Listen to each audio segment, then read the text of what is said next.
begin to slow down for loving union? What's one of the practices that you've discovered to achieve this end of that kind of, I'm giving Jesus access to me? Again, this book is about emotionally healthy leader, and one of our, I think, great discoveries here at New Life over the last, number of years has been the power of utilizing a tool called the rule of life that comes out of monasticism.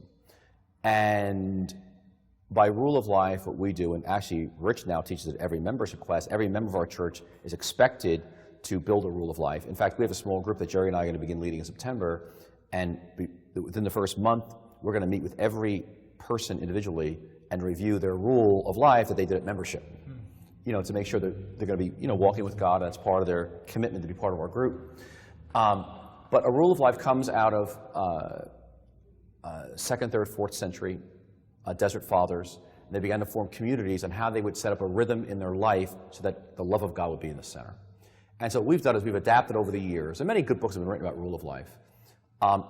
We think it's the best way to communicate all of my life is about God, and how do I structure prayer, rest, relationships, and work in such a way that the love of God is in the middle, and I'm receiving the love of God, and I'm giving it out.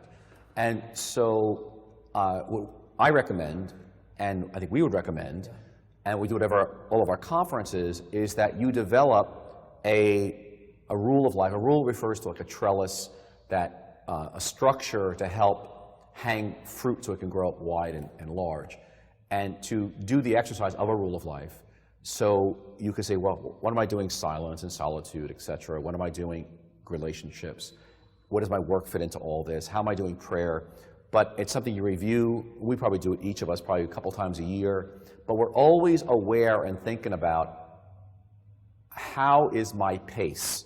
Because if I add, for example, writing this book for 18 months filled up a lot of space in my work box. Yeah. And the great challenge was holding the rest of my life, my walk with Jesus, my own loving union with Jesus, my relationships with my children, my wife, friends. So that's always our first recommendation.